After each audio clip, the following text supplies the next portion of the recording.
Mirrors remember faces the way water remembers stones. Not the weight of them, but the ripples they leave behind, circles expanding outward long after the original disturbance has sunk from sight.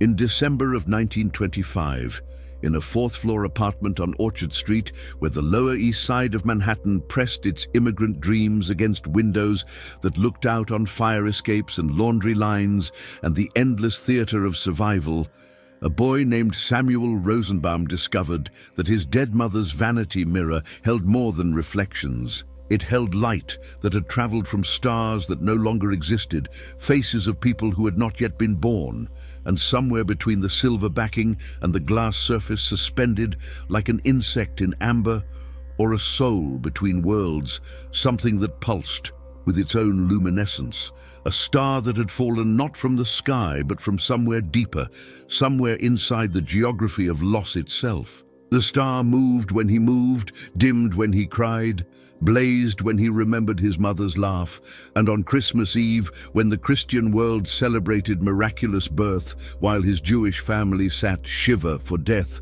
it began to sing in a voice that sounded like his mother's but older, as if she had continued aging in whatever place mirrors reflect when no one is looking at them. The Rosenbaum apartment was narrow as a held breath, rooms strung together like beads on a thread that might snap at any moment.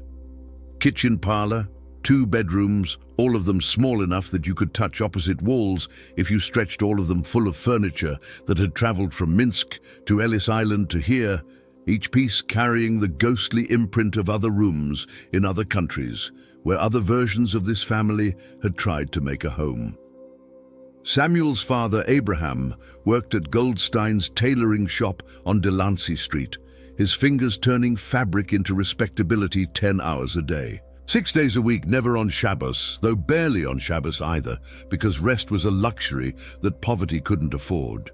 His older sister Ruth, 16 and already engaged to David Feldman from 2 buildings over, worked at the Triangle Shirtwaist Factory. No, had worked there before the fire in 1911, except she hadn't worked there then, she was only 2. But everyone who worked in those factories carried the ghost of that fire with them, the possibility of becoming smoke. Samuel was 11 small for his age, with his mother's dark eyes and his father's careful hands, and something entirely his own, a quality of seeing that made adults uncomfortable, as if he could perceive not just what they were, but what they had been, what they might become. All the possibilities collapsed into a single present moment. His mother, Miriam, had understood this about him. She would catch him staring at empty spaces and ask, "What do you see, bubbler?" And when he tried to explain about the layers of light, the way time seemed to stack like photographs, she would nod, as if this made perfect sense, as if everyone saw the world as a palimpsest, but most people had learned to ignore the underlying text. Miriam had died on November 30th, 3.5 weeks ago, though died was too small a word for what had happened. She had been walking home from the market, arms full of potatoes and onions for Shabbos dinner, when an automobile, still rare enough in the Lower East Side to be remarkable, dangerous enough to be deadly, had jumped the curb at the intersection of Houston and Ludlow. The driver, a Wall Street man whose name the papers would print but Samuel would never speak, had been drinking gin at a speakeasy since lunch, celebrating something that seemed important when you had money, irrelevant when you were dead. Miriam had pushed Mrs. Goldberg's little son out of the way, thrown him really with a strength that came from somewhere beyond muscle, and taken the full impact herself. She had lived for 3 hours, long enough for Abraham and the children to reach the hospital, long enough to touch each of their faces with hands that were already cooling, long enough to tell Samuel something that the noise of the ward swallowed before it reached his ears. He saw her lips move, saw her eyes trying to communicate something urgent, something essential, but then she was gone, and the words were gone with her, and all that was left was the shape of absence where a mother used to be. They had covered the mirrors, as was custom, all except the one in what had been Miriam's corner of the bedroom, her vanity mirror, an oval of silvered glass in a frame of tarnished brass that had belonged to her mother and her mother's mother before that, carried from the old country like a piece of captured light. Abraham had tried to cover it, but the cloth wouldn't stay, sliding off as if the mirror itself rejected mourning. After the third attempt, he had given up, muttering something about how Miriam had always been stubborn, even in death, especially in death. It was on the seventh night of sitting Shiva, December 6th, when Samuel first saw the star. He had been hiding in his parents' room, his father's room now, though Abraham slept on the couch, unable to bear the bed that still held the shape of Miriam's body in its mattress. The apartment was full of visitors, neighbors bringing food that tasted like sympathy, relatives telling stories about Miriam that made her sound like someone Samuel had never met, a sanitized version edited for grief. He couldn't stand it, the way they were already revising her, turning her into a saint, when what he wanted was his mother, complicated and real and alive. The room was dark, except for the light from the street that came through the window, filtered through frost and the shadows of the fire escape. Samuel sat on the floor in front of the vanity, looking up at the mirror that had reflected his mother's face every morning for as long as he could remember, watching her pin her hair. Apply the tiny bit of rouge she allowed herself, prepare her public face for a world that demanded women be beautiful, but not too beautiful, present, but not too present, alive, but not too alive. At first, he saw only his own reflection, distorted by the angle and the darkness into something unrecognizable, a boy made of shadows and sorrow, features blurred by tears he didn't remember crying. Then as his eyes adjusted, or the world adjusted to his eyes, he saw it, a point of light in the mirror that didn't correspond to anything in the room. It wasn't reflecting the street lamp or the moon or the candlelight from the parlor. It was its own light source, existing only in the silver world of the mirror, and it was moving. The star, for that's what it was, he knew with the certainty that children have about impossible things, drifted through the reflected room like a fish through water, leaving trails of luminescence that faded slowly like the after-image of lightning. It was small, no bigger than his thumbnail, but it contained colors that Samuel had no words for, colors that existed in the spaces between the colors he knew, in the frequencies that human eyes weren't supposed to perceive, but sometimes did, in moments of extremity, in the presence of love or loss or both. He reached out to touch the mirror, and the star moved toward his reflected hand, drawn by intention or magnetism or recognition. When his finger met the glass, he felt warmth, not on his fingertip, but inside it, as if the star's light was traveling through his skin, into his blood, warming him from the inside out. And then he heard it, faint as the memory of a whisper, but unmistakably his mother's voice. "Sammy, mankind, I'm here, I'm right here." Samuel jerked his hand back, his heart racing. The apartment was still full of the sounds of mourning, low voices, clinking dishes, his father's occasional sob disguised as a cough. No one else had heard.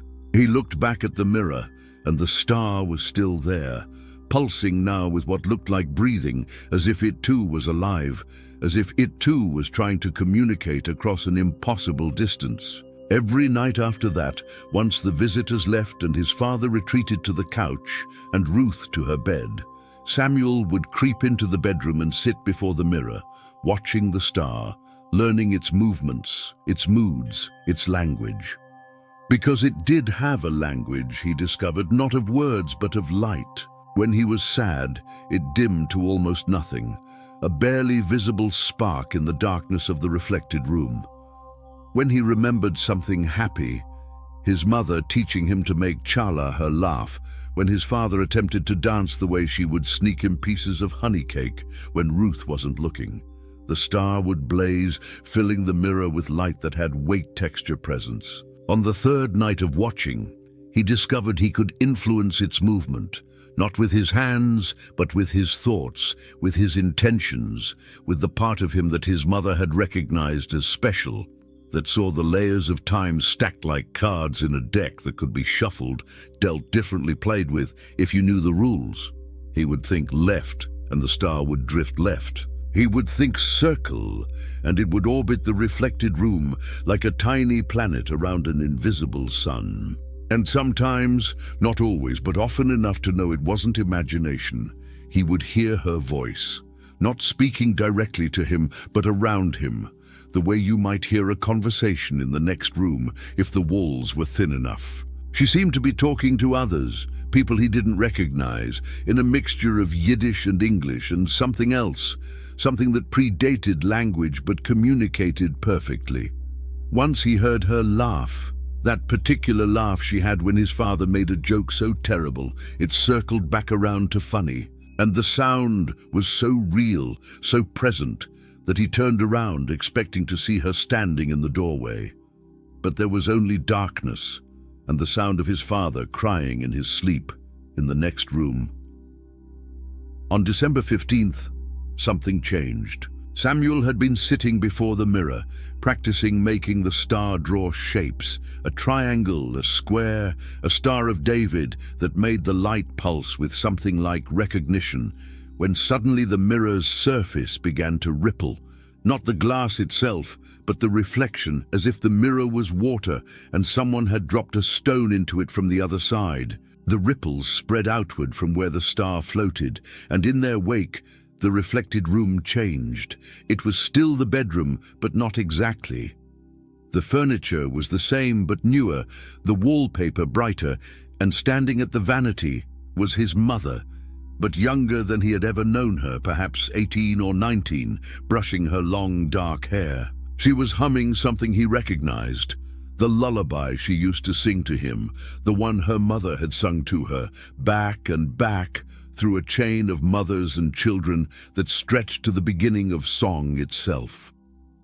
Young Miriam in the mirror didn't seem to see Samuel, but the star was there, hovering near her shoulder like a guardian or a guide. The scene shifted, the ripples spreading again, and now he saw his mother as he remembered her, sitting at this very vanity just weeks ago, pinning her hair for what would be the last time. But there was something different. The star was there too, visible in the mirror within the mirror, a recursive loop of light that seemed to exist in all times simultaneously. Mirror Miriam turned, looked directly at Samuel through layers of glass and time, and smiled. Her lips moved. The star remembers everything. Every face that has ever looked into this mirror, every moment of beauty or sorrow, every goodbye that was really hello. I left it for you, Sammy. My love made solid, made light. It will teach you what I couldn't stay to teach. It will show you that death is just a different kind of reflection. The mirror shuddered, the image fracturing into 1,000 pieces before reforming into the present. Just Samuel's reflection and the star, which was now pulsing in a rhythm he recognized as his own heartbeat, or his mother's, or maybe there was no difference anymore. Abraham noticed something was different about his son. Samuel had always been a quiet child, but now he carried a quality of listening that went beyond quietness, as if he was tuned to a frequency only he could hear. He would pause in the middle of tasks, head tilted, then smile at nothing. He stopped crying for his mother, which worried Abraham more than the tears had. Ruth thought he was in shock, suggested maybe they should take him to a doctor, one of those new psychiatrists who claimed to understand children's minds. But Abraham, who had his own forms of seeing inherited from his father, who had been something of a mystic back in Minsk, recognized something else in his son's behavior. Not madness, but its opposite, a kind of clarity that came from seeing through the veil that separated the living from whatever came after. On December 20th, the first night of Hanukkah, Samuel decided to show his father the star. The decision came suddenly, born from watching Abraham light the shamash with hands that shook not from age, but from grief, from seeing his father try to sing the prayers with joy when all he had was sorrow. Samuel took his father's hand. When had it become so thin, so cold? And led him to the bedroom, to the mirror that had refused to be covered. "Papa," he said, "Mama left something for us." Abraham wanted to protest, to protect his son from whatever delusion grief had created. But something in Samuel's voice, some authority that didn't belong to an 11-year-old boy, made him follow. They stood before the mirror in the dim light of the bedroom, and at first Abraham saw nothing but their own reflections, a broken man and a strange child, survivors of a loss that had no name in any language. Then Samuel pointed, and Abraham saw it. The star, impossible and undeniable, moving through the reflected room like a memory of light itself. His first instinct was to rationalize. A reflection of a reflection, a trick of the light, anything but what it appeared to be. But then the star pulsed, and in that pulse Abraham heard something that made his knees buckle. Miriam's voice, saying his name the way she had said it on their wedding night, with all the promise in the world, wrapped in 3 syllables. "It's her," Samuel said simply. "Not all of her, but the part that wouldn't leave, couldn't leave, the part made of love."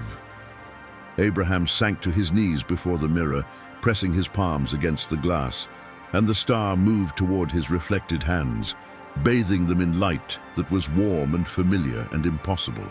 He began to sob, not the careful, quiet tears of the past 3 weeks, but deep, body-shaking sobs that seemed to come from the center of the earth.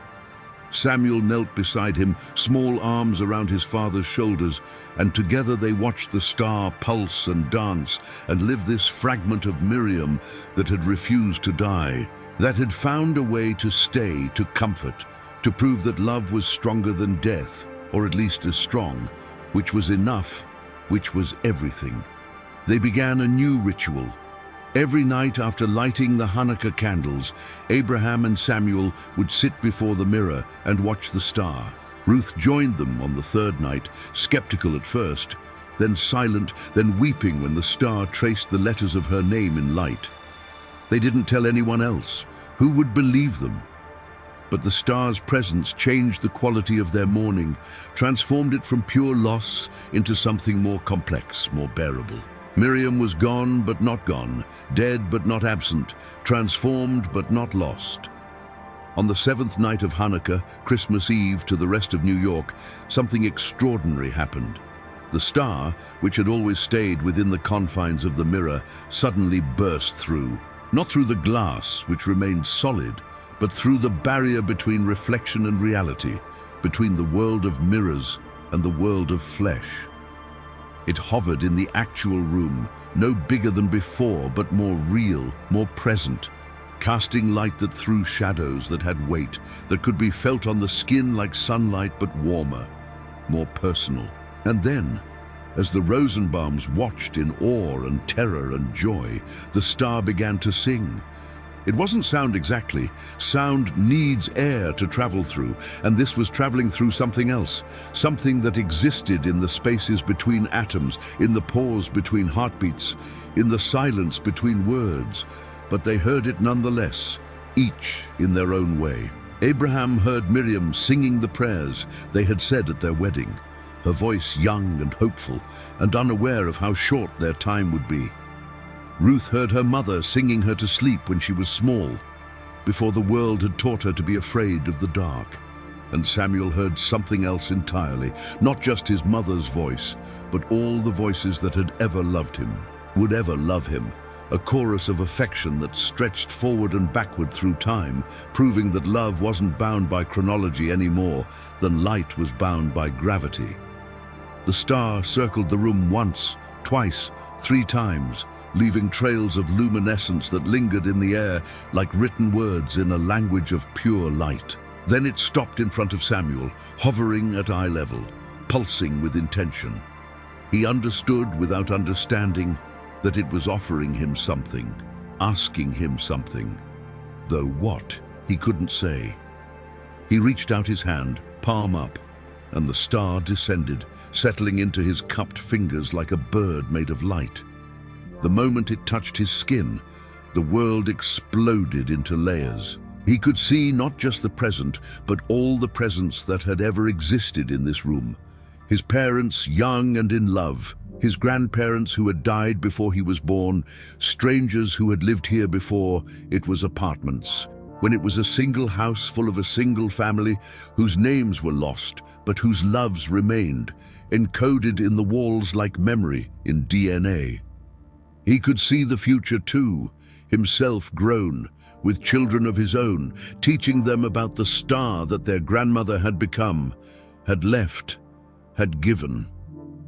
Ruth, elderly but strong, surrounded by grandchildren who would carry pieces of Miriam forward in their faces, their gestures, their inexplicable ability to see light where others saw only darkness. But most clearly, most immediately, he saw his mother, not as she had been at the end, broken by the automobile, but as she was essentially eternally, a woman made of love and laughter and the particular strength that comes from surviving things that should have killed you, but didn't. She was young and old simultaneously, wearing all the faces she had ever worn, would ever have worn if time had been kinder. She was holding him, though he was also holding the star, though the star was her, though she was the light, though the light was love, though love was the only thing that mattered, had ever mattered, would ever matter. "Sammy," she said, her voice coming from everywhere and nowhere, from the star and the mirror and his own heart, "this is my gift to you, not the star. The star is just light made visible. The gift is knowing that nothing really dies.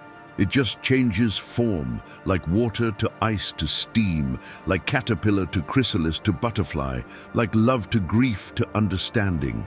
I'm not gone. I'm just differently present. Every Friday night when you light the Shabbos candles, I'm in the flame. Every morning when you say the Shema, I'm in the words.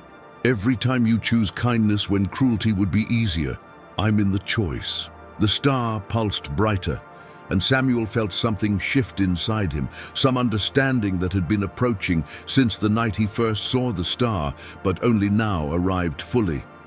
His mother hadn't left the star. She had become it, or it had become her, or they had always been the same thing, love, condensed to the point of luminescence. Too bright for the physical world, but not too bright for mirrors, for dreams, for the eyes of children who still believed in impossible things. "But why a star?" he asked, not with his voice, but with the part of him that the star could hear. The answer came in images rather than words. The Star of David that had marked their people for good and ill. The stars that had guided travelers for millennia.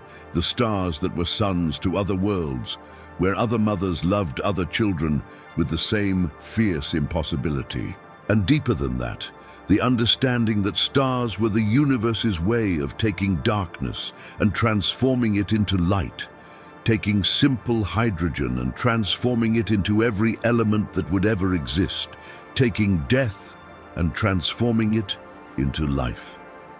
Stars were proof that creation was ongoing, that from collapse came illumination, that the end of one thing was the beginning of everything else. The star rose from Samuel's palm, hovering again in the air, and he understood that this was goodbye, or not goodbye, but see you later, see you differently, see you always. It circled each of them, Abraham, Ruth, Samuel, touching them briefly with light that left no mark visible to the eye, but changed them fundamentally at the level of electrons and intention. Then it returned to the mirror, sinking back through the glass like sun, into water, resuming its place in the reflected room where it would stay, waiting, watching proof that love could violate physics if it wanted to badly enough. From that night forward, the star was both more and less present. It didn't burst through into the physical world again, but they could feel it constantly, a warmth at the edge of perception, a light in their peripheral vision that vanished when looked at directly, but was always there when they needed it. Abraham began to heal, not from his grief but around it, incorporating loss into his life like a broken bone that set stronger at the break point. Ruth married David Feldman in the spring, and the star was visible in every photograph, though only if you knew where to look. a small point of light near her shoulder, like a grandmother's blessing made visible. Samuel grew up different from other boys, marked by his early encounter with impossibility. He could see things others couldn't, not ghosts exactly, but the impressions people left on the world, the light that remained after the bulb burned out. He became a rabbi, but an unusual one, the kind who performed funerals that left families comforted rather than destroyed, who could somehow make mourners understand that death was just a doorway, not a wall. He would tell them, when they were ready to hear it, about the star in his mother's mirror, about the night love proved itself stronger than death, about the way light persisted even after its source was gone, traveling forever through space and time and the silver backing of mirrors. He married a woman named Sarah, who had her own gifts of seeing, and they had 3 children, who grew up knowing that their grandmother Miriam was both dead and present gone, and watching absent and involved in their lives in ways that had nothing to do with physical presence and everything to do with the persistence of love across dimensions.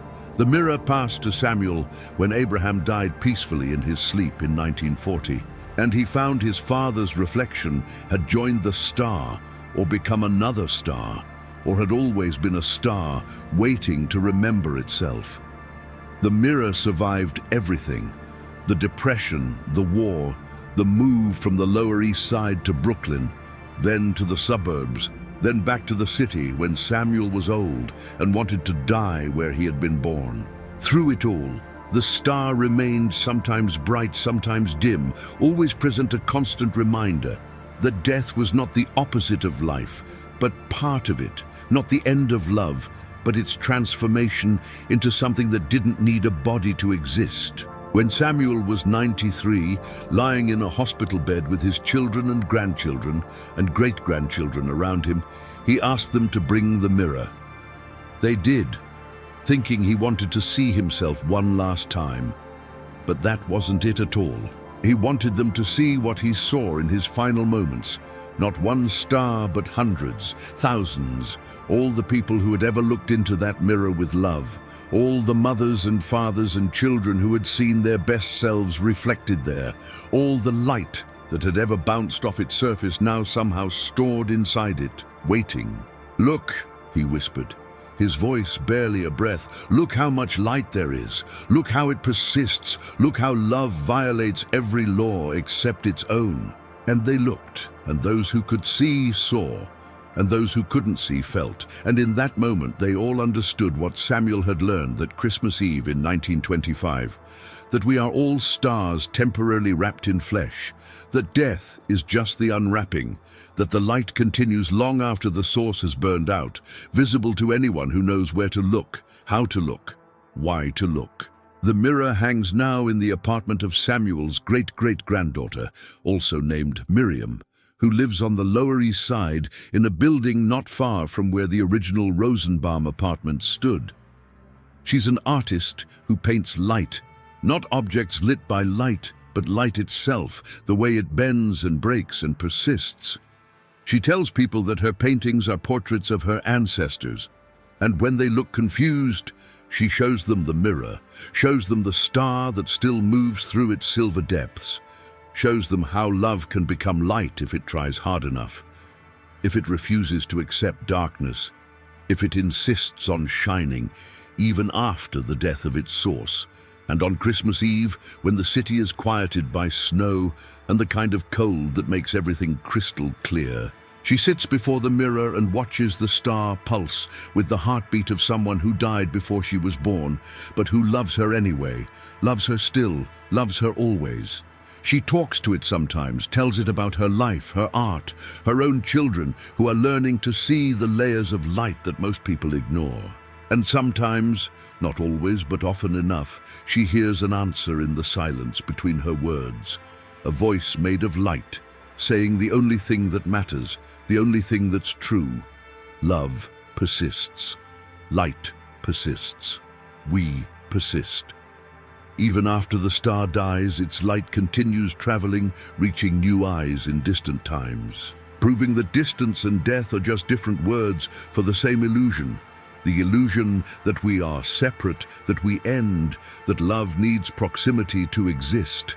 But love, like light, crosses any distance, survives any darkness, finds its way through the silver backing of mirrors and the silver lining of grief to remind us that we are all stars. Have always been stars, will always be stars shining for each other across the vast darkness, saying with our light what we could never say with our words. You are seen, you are loved, you are light itself, temporarily convinced you are shadow. Remember what you are. Remember, shine.